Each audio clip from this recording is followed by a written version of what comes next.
welcome to Data Conversations Over Coffee with myself, Craig Stewart, back in here at the Linden studio. Great to have face-to-face conversations. And joining me now is Monique Hoffman, who's the Chief Analytics Officer for Generic Insurance. Monique, how are you doing? Thanks so much for joining me. Thanks for having me here today, Craig. I really appreciate the opportunity. No, absolutely. So I thought maybe what we could get into before we talk about the main topic, which is really visualization and storytelling around data, is your journey to become a Chief Analytics Officer. We've put a lot of focus into the CDO and CAO role in South Africa and actually across the Middle East for the past nearly 6 years. But there's not as many CAOs as there are CDOs. So it'll be interesting to see how you got into that role and I guess what it entails within Generic.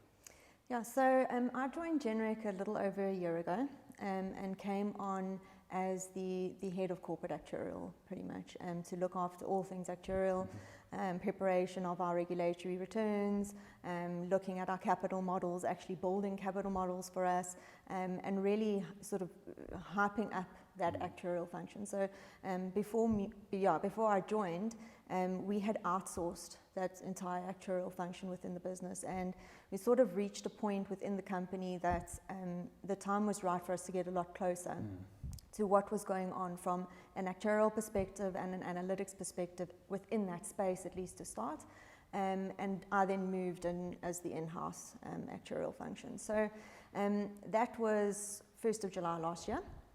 And if I'm sort of role just progressed after that. So I've come from various backgrounds, so not just pricing, but analytics sort of across the actuarial space and capital and reserving as well. And so from Generic's perspective, I got to touch on sort of all of those areas and sort of prove my value within that.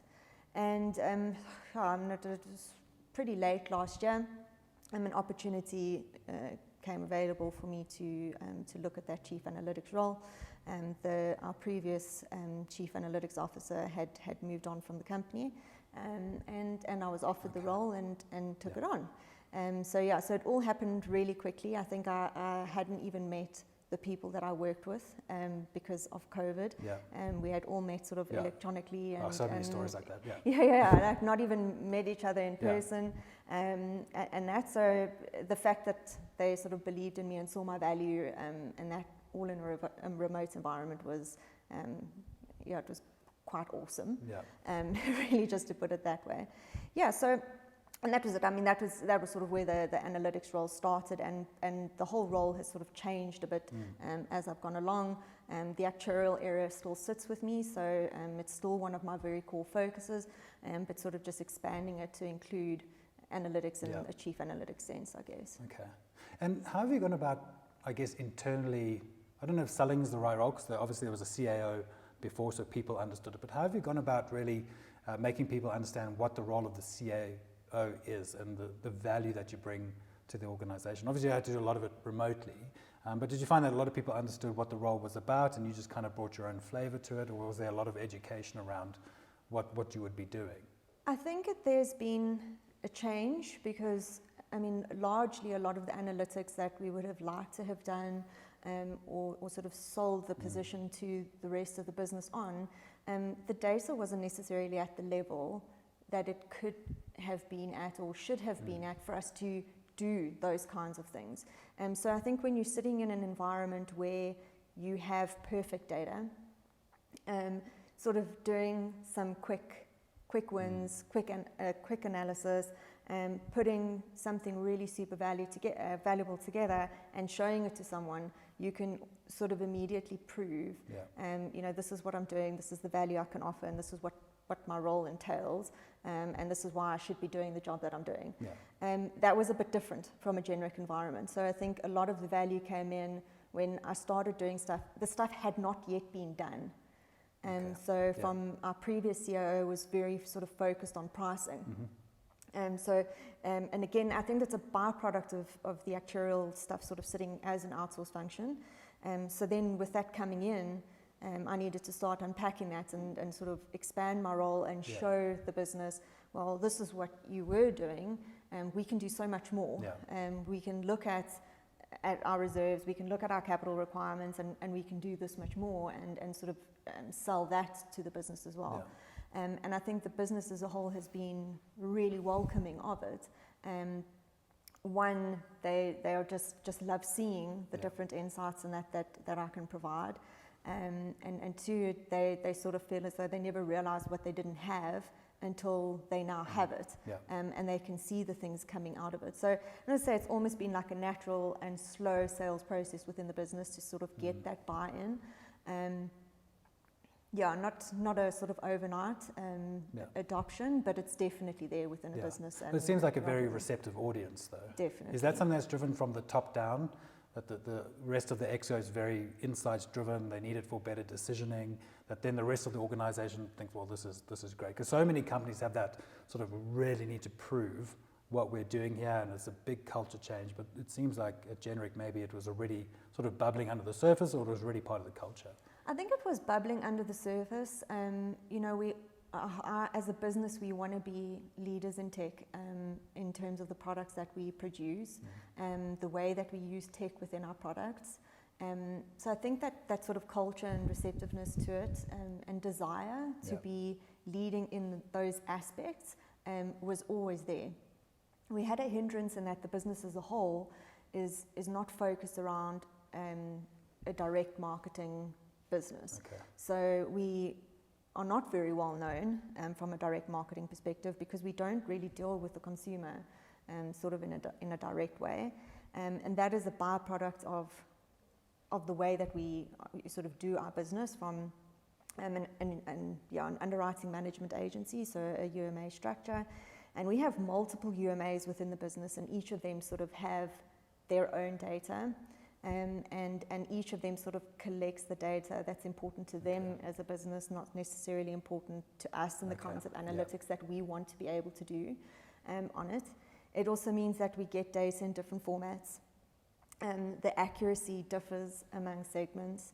So we're not in a space where you're dealing with lots of homogeneous data and that. So there was a massive drive already within the business to try and say, okay, we've got all these siloed data platforms, how can we start sort of bringing all of this data in and put it on an internal platform and get closer to our data. So that was really what the focus was, and I think that sort of process wasn't just difficult to drive within our organization, we had to drive it from a wider perspective because the segments needed to understand why we were asking for the information we were asking for and sort of what the end goal was.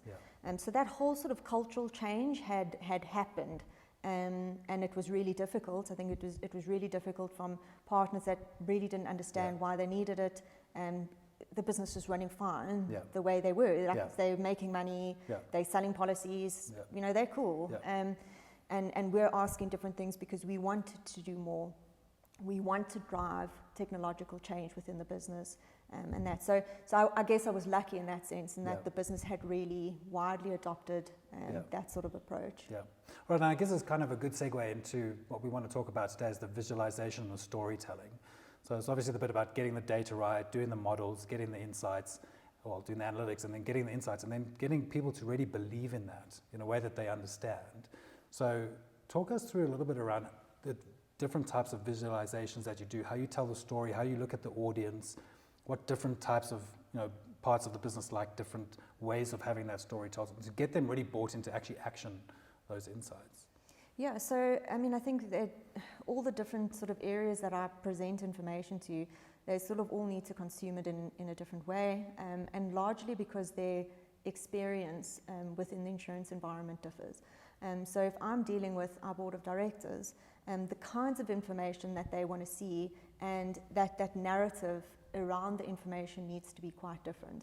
So I mean, it's all fine and well for me to say to them, listen, this is our capital requirement, and just put a number and show that this is sort of how it's changed over time. But as a board, that's not enough for them. So when we have an internal meeting, if I show that with with the Manco level people and I show them, they will sort of understand what that means as a business and that. But from a board level, it's like, okay, well, that's fine. Our capital requirement is increasing. Our coverage is is potentially increasing or decreasing, but you're just showing an image. They really need that narrative. Yeah. They really need to understand why. Yeah. What is the why behind this beautiful graph that you've done in Excel? And that has been a particularly challenging thing for me. I guess sort of, prior roles, always dealing with board members and that, but potentially from a more technical perspective and very regularly, and sort of focusing on like these key things. Now having sort of fewer board meetings, they need to be really focused and hyper-focused on this is what I'm trying to show the board. Here's a pretty graph. This is the right graph, to illustrate what I'm doing, but what is that narrative? To actually convey it to them and get that message across. And it's been a massive learning curve for me, because I think when I started, you sort of have these assumptions, which is really the worst possible thing you can have. But you have the assumption around, these are definitely the questions, and this is definitely what they're going to want to see. And you sort of present everything around that, and then you go to a meeting if you've lost everyone. No one understands what it is that you've done, because you're showing a pretty picture, but your narrative is so wrong. And that's been a massive journey for me, in terms of really trying to understand my audience, have it at the right technical level. And it's not just about the pretty pictures, because I love doing graphs and images and that kind of thing, but it's not just about that. It's around getting that narrative right and getting it right for the right people within the business. So what sort of advice can you give to other people out there that are in an analytics role? They're a little bit more technical, they're very numbers focused, they develop the models, but they're not as confident to go out and really understand their audience. Because that's almost more of a marketing, it's a creative thing, it's not something that a lot of people have naturally. How did you develop that for, if it's at board level, or if you're in the claims department or operations or sales and marketing, how do you sort of in advance go and try and understand who is the person that I'm going to be talking to, and how do you then change how you tell that story to them? Ask questions. It is the fundamental thing. You are not psychic, and you cannot predict what every person in that room wants to see or how they're going to see it. And if you sit behind a computer, they always joke about it, but they also like the actuary is the sort of person in the back office that like sits and crunches all the numbers and everything like that.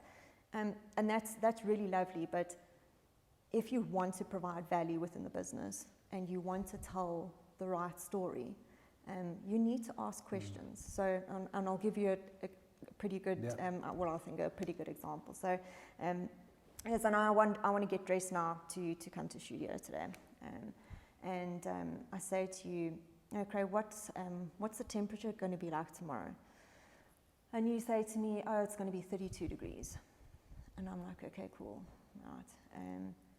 Okay, 32 degrees, okay, so I can wear a t-shirt. Okay, all right, cool. Now I've deduced, my decision is that I'm now going to wear a t-shirt to studio, it's going to be really hot. I say, you know what, hang on, let me just ask, Craig, is it going to be 32 degrees for the whole day, or only for like an hour of the day? And you're like, no, it's going to be 32 degrees for pretty much the whole day. And I'm like, okay, cool. Now I'm ready, I can wear a t-shirt the whole day. And then I get here, and we have a tropical storm outside.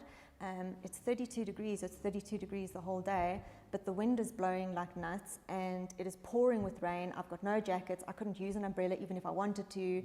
And all that the discussion should have been was, well, why do you really want to know what the temperature is going to be for tomorrow? Is it just about what you're going to wear? How do you sort of piece all of those things together? And you do it by asking. And finding out if there's air conditioner inside as well, and then being totally freezing. Exactly. And I think there's a lot of respect that I've had, at least joining Generic, and sort of really getting an appreciation for the level of responsibility that management and the board take. In when they make a decision from a regulatory perspective, it's a pretty big deal. When you're giving them that information, it's also your responsibility to make sure that you're giving them what they need to really make the decisions and be comfortable with what it is. And really engender the trust in the insights that you're giving them. Exactly. And I don't believe you can do that unless you ask. Really be part of it. And kind of understand, I guess, as you say, kind of understand what is their responsibility, what's their liability, what are their concerns, fears, etc. And then they'll kind of trust you around, okay, Monique and her team know what we need to know, and they can actually deliver that correctly for us. 100%. Yeah. And tell me a little bit about something about your team makeup, because not everybody's great at storytelling, not everybody's great at numbers. Have you built sort of a mix in terms of talents and skills and personalities to be able to tell those stories, or have you found that you've kind of been able to reskill the people you've got in your team to be able to be better storytellers? I think it's a bit of both. I think that there are, while I would love for everybody to be able to evolve to a point where they can sort of do all of that.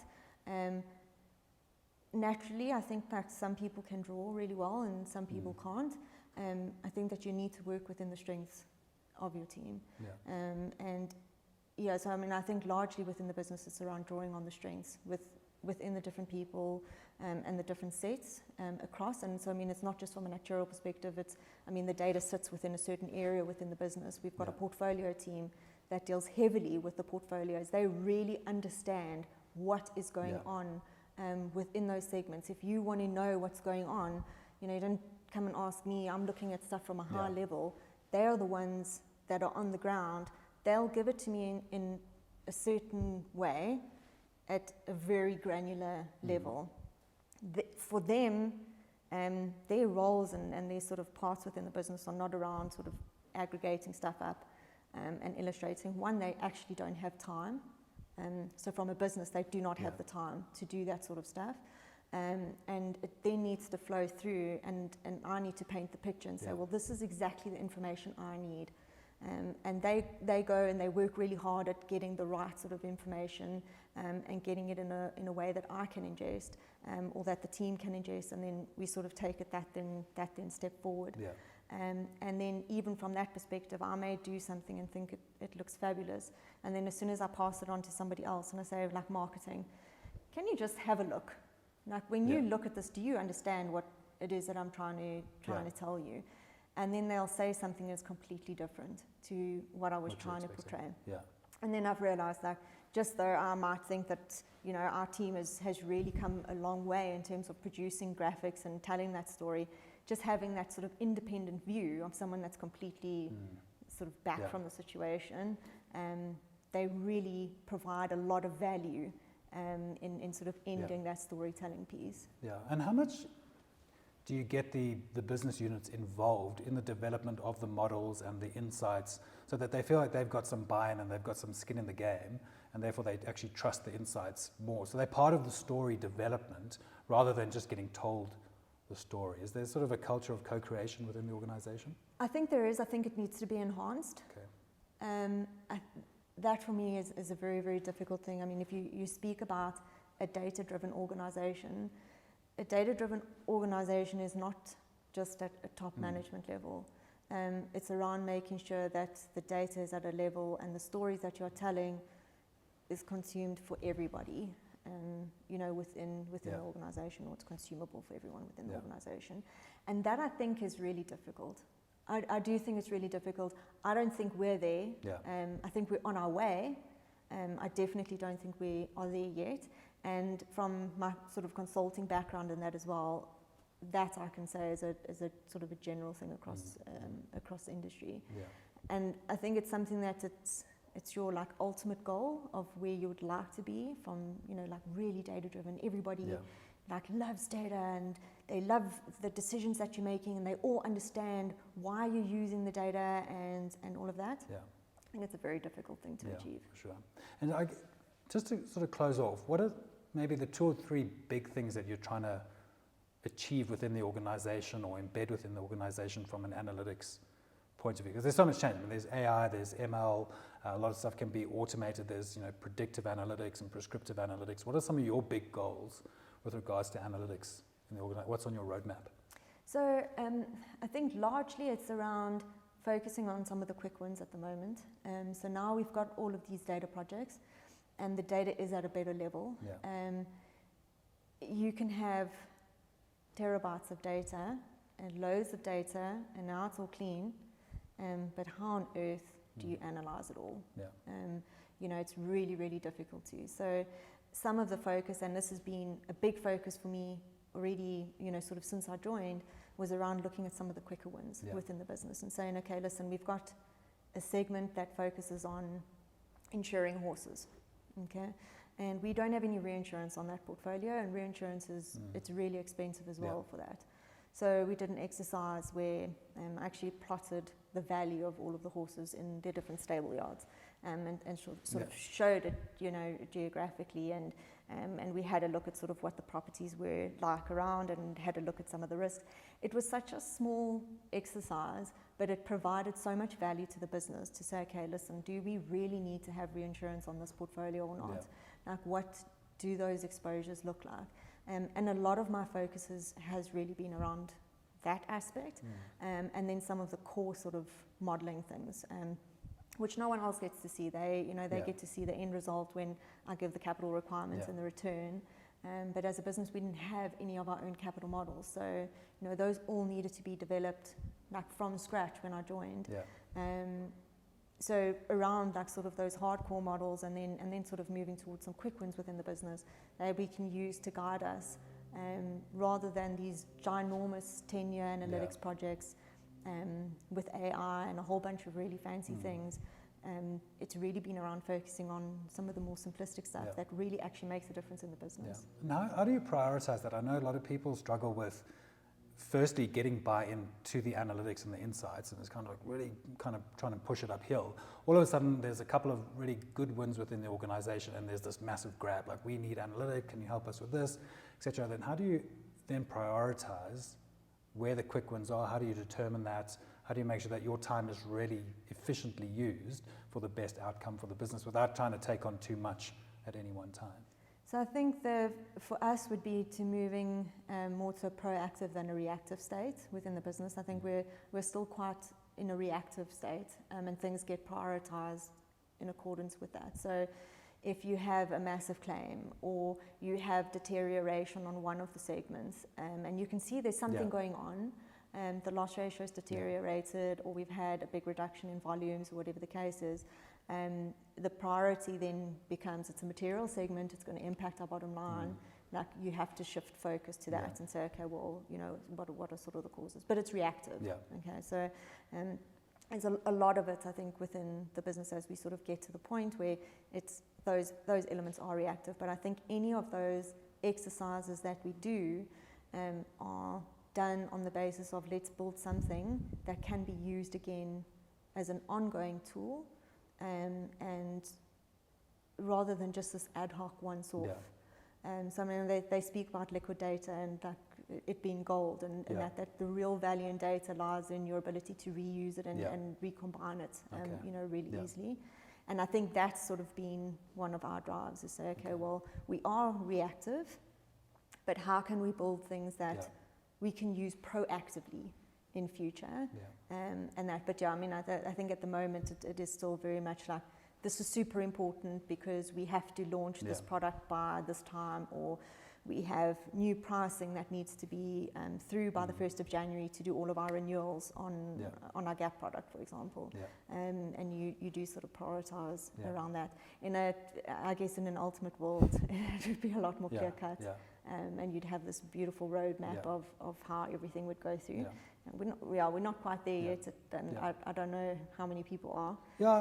I think a lot of people are trying to get to that point, especially from a data product point of view, that can almost be reused and it's scalable, and don't have to reinvent the wheel every time. And I think most people are still on that journey of actually just getting people to trust the insights that they're producing, and I think ultimately the story that they're telling to the rest of the business, so that they can actually understand it in a way that makes sense to them and kind of compels them to go and act. Because there's no point just being, it's insights driven, but being able to use and make decisions based on those insights is really the key thing.